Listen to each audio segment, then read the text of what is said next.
Bismillahirrahmanirrahim. Assalamualaikum warahmatullahi wabarakatuh. Alhamdulillah wa syukrulillah ala nikmatillah wa la hawla wa la quwata illa billah. Asyhadu an la ilaha illallah wahdahu la syarikalah wa asyhadu anna Muhammadan abduhu wa rasuluh la nabiyya ba'dah. Allahumma salli wa sallim wa barik ala nabiyyina Muhammad wa ala alihi wa sahbihi ajma'in. Amma ba'du. Raditu billahi rabba wa bil islami dina wa bi Muhammadin nabiyya wa rasulah. Rabbi zidni ilma warzuqni fahma. Allahumma faqihna fid din wa alimna ta'wil. Puji dan syukur senantiasa kita panjatkan kepada Allah Subhanahu wa taala. Shalawat dan salam semoga tercurah kepada junjungan Nabi Muhammad sallallahu alaihi wasallam beserta para keluarga dan sahabatnya dan umat yang setia kepadanya. Hadirin jamaah Masjid Baitur Rahmah yang dimuliakan Allah SWT, pada kesempatan pagi hari ini marilah kita sama-sama mengkaji daripada kehidupan kita ini. Kita setiap hari menjalankan sholat 5 waktu, tidak lepas di dalam sholat itu ada rukun sholat yang dinamakan bacaan surat Al-Fatihah, dan kita tidak lepas itu sehari semalam diwajibkan 17 kali, dan bahkan kalau kita tambah dengan sunnahnya bisa lebih dari 50 kali barokah yang kita kerjakan. Dari yang namanya qiyamul lailnya, entah itu yang namanya surut, duha, dan sholat rawatibnya, semuanya insya Allah itu tidak lepas kita membaca suratul Fatihah. Maka kali ini saya ingin membicarakan tentang Al-Fatihah itu sebagai pedoman hidup keluarga muslim. Bagaimana kita menteladani Al-Fatihah itu? Dari ayat yang pertama disebutkan di situ Bismillahirrahmanirrahim, dengan nama Allah yang Maha Pengasih lagi Maha Penyayang. Artinya pedoman hidup kita yang pertama, semua pekerjaan yang kita lakukan hendaklah bersandar karena Allah Ta'ala. Bahkan Nabi mengatakan kullu amrin zibalin la yubta'u fihi bi bismillahirrahmanirrahim apa. Semua perkara, semua pekerjaan yang tidak dimulai dengan membaca bismillah maka itu tertolak. Artinya apa? Kalau semua pekerjaan kita kerjakan karena nilainya karena Allah Ta'ala, maka dicatatlah sebagai ibadah. Artinya mendapatkan keberkahan di situ. Sama-sama kita makan dengan membaca bismillah, dengan yang tidak baca bismillah, sama-sama kenyang, tapi satu yang baca bismillah punya nilai ibadah adalah pahala yang akan nanti diberikan kepada kita oleh Allah Subhanahu wa taala. Begitu juga bekerja kemudian mendapatkan honor, rezeki dari Allah. Yang satu setiap pekerjaan tanpa bismillah, yang satu dengan bismillah, maka timbullah di situ barokah. Ada tambahan kebajikan di situ, bermanfaat lebih baik daripada yang lain. Maka semua amalan yang didahului diniatkan karena Allah Ta'ala, maka akan mengandung berkah di situ. ziyadatul khair, tambahan kebajikan. Dan bagi orang Islam ini harus itu.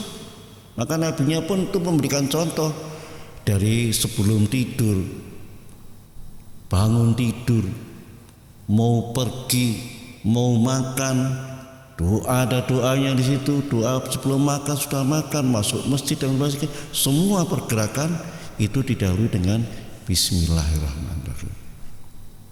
Nah ini maka menjadi pedoman kita semuanya.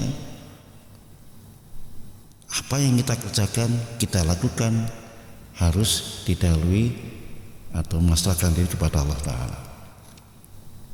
Yang kedua adalah Alhamdulillahirabbil alamin. Segala puji bagi Allah, Tuhan semesta alam ini. Artinya apa? Pedoman yang kedua, kita harus selalu bersyukur kepada Allah. Selalu bersyukur pada Allah atas nikmat yang telah diberikan kepada semua.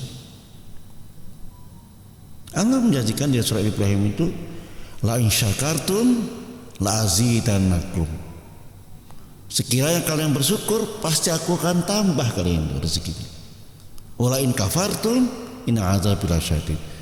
Namun kalau kamu mengkufuri daripada nikmat itu, maka lihat saja nanti azab Allah itu sangat berat. Maka setiap kita mendapatkan kenikmatan dari Allah, apapun yang kita terima dari Allah, bersyukurlah. Minimal itu membaca hamdalah, alhamdulillah rabbil alamin. Ini sehingga kita pun memulai segala sesuatunya kita baca hamdalah rabbil alamin. Semua itu dari nikmat Allah yang diberikan kepada kita. Maka kita wajib syukuri. Wajib kita syukuri. Kalau kita mendapatkan harta benda, ya sebagian harta kita berikan dengan sesama, kita infakkan, kita sedekahkan, itu namanya kita mensyukuri daripada nikmat. Jadi kita tidak lepas.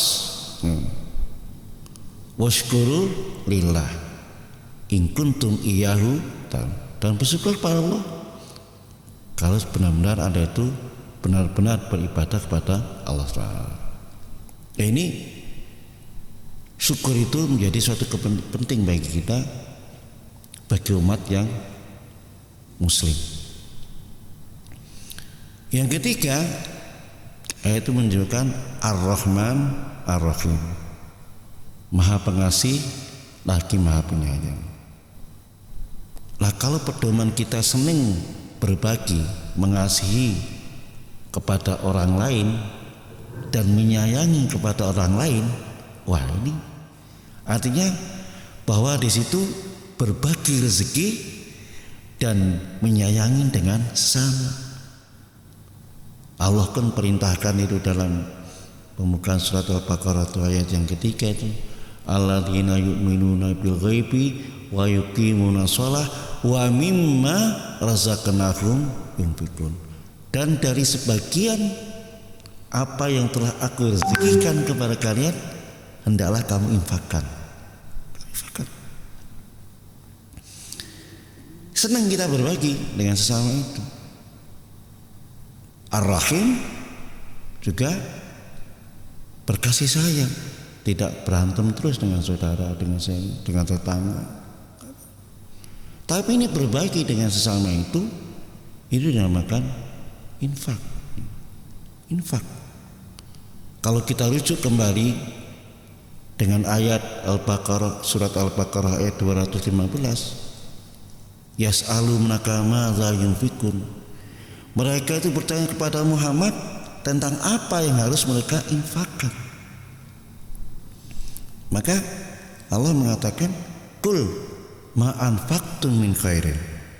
Katakan Muhammad, harta apa saja yang kamu infakkan itu hendaklah yang lebih baik, lebih paling baik.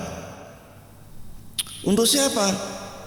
Walil walidain, kepada kedua orang tua.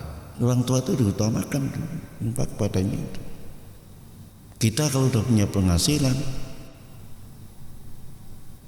orang tua kita bagi. Apa orang tua kita udah masih kaya kok kita bagi bagaimana? Bisa saja mereka itu tidak bisa menolak.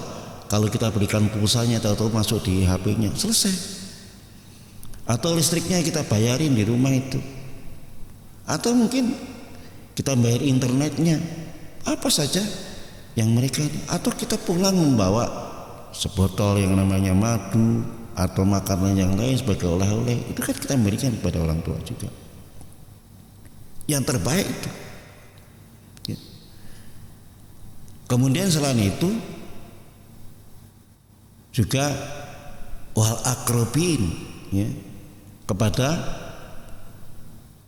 keluarga yang terdekat. Keluarga terdekat itu bisa yang namanya saudara senasab, ya kan, adik, paman, kakak dan sebagainya. Atau mungkin tetangga kita. Tetangga kita itu orang terdekat, kalau ada apa-apa mereka yang maju duluan. Atau teman sahabat-sahabat kita, itu namanya keluarga yang terdekat, gitu, ya. Baru wal yatama, yang ketiga adalah baru anak-anak yatim. Ya, senang berbagi dengan anak yatim. Doanya makbul, ya itu. Ya. Wal masakin, baru yang keempat adalah orang-orang miskin. Yang lain agak tetangga yang agak jauh. Gitu. Kalau siapa yang kenal mereka tidak mampu, kita kasih dulu.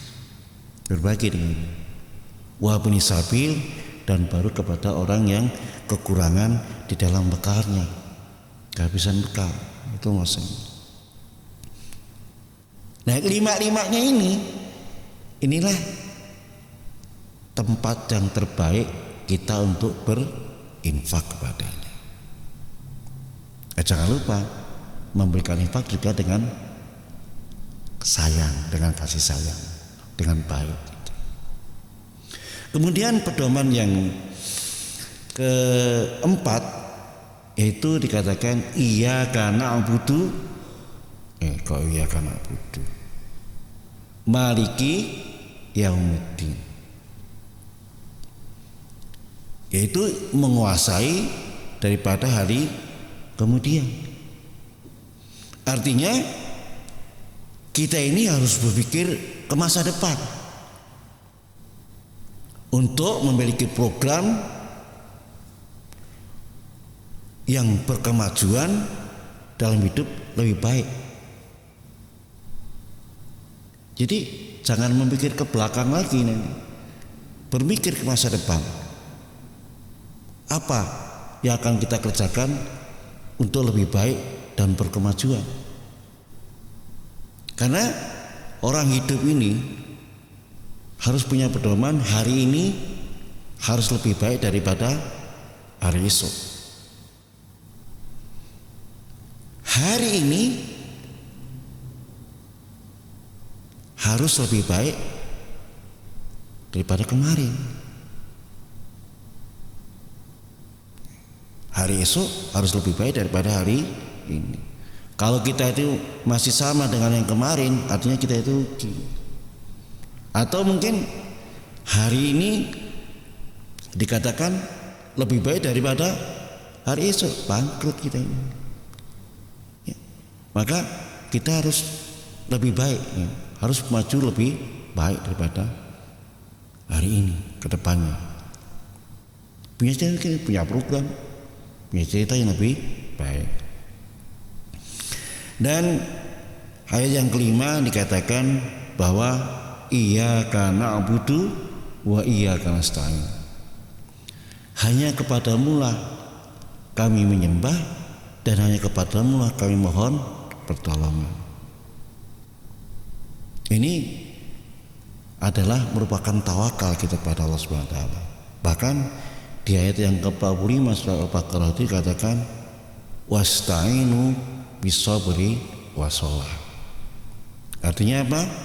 Dan adalah kalian itu meminta pertolongan kepada Allah dengan sabar dan salat. Jadi yang keempat ini mestinya kita memohon pertolongan dengan sabar dan salat. Sabar itu apa? Sabar itu intinya adalah keluar dari masalah, berusaha keluar dari masalah. Atau kita jabarkan teguh dan tabah melaksanakan sesuatu tanpa mengeluh, tanpa putus asa, disertai semangat yang menyala-nyala. Dan salat itu adalah menghubungkan diri kita kepada Allah. Di situ kenikmatan kita mohon pertolongan kepada Allah, segala masalah hidup itu bisa teratasi. Dan yang keenam disebutkan ihdinas siratal mustaqim. Tunjukilah kami ke jalan yang lurus. Hudan di situ, tunjukilah itu. Hudan itu petunjuk. Hudan itu menurut Al-Quran surat Al-Baqarah ayat 185 disebutkan Syahrul Ramadan alladzi unzila fihil Quran, ya. Hudan linnas, petunjuk bagi manusia. Al-Quran itu menjadi petunjuk bagi manusia. Kalau di ayat yang kedua Al-Baqarah itu disebutkan zalikal kitab, ini kitab Al-Quran. La raibah, tidak ada keraguan, hudal lil muttaqin, menjadi petunjuk bagi orang yang bertakwa. Jadi Al-Quran itu menjadi petunjuk, menjadi hudan.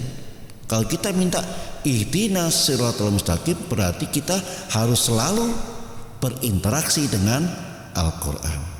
Jadi yang enam ini adalah kita hendaklah selalu berinteraksi dengan Al-Quran. Dari kita pelajari mulai iqra'nya, mulai tajwidnya, tahsinnya, menghafalnya dan mengamalkannya, itu semua berinteraksi dengan Al-Quran.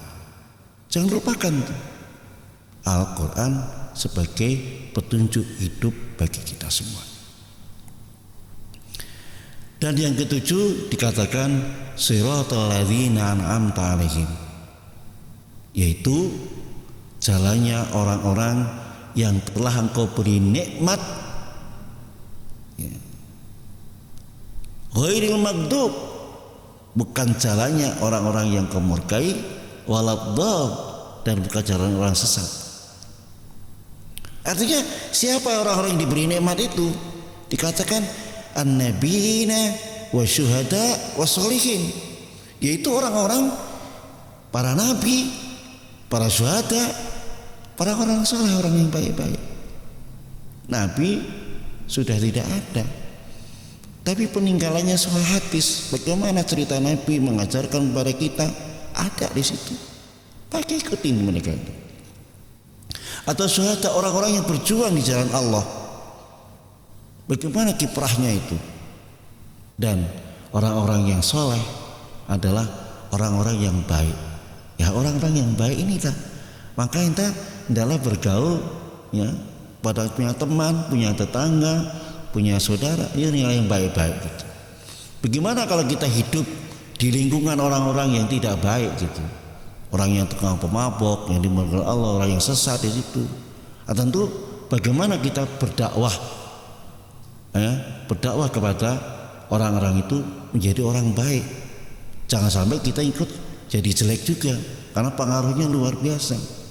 Kita bergaul sama orang yang tukang minyak wangi, kita jadi wangi. Kita bergaul sama tukang las, jadi bau juga gitu.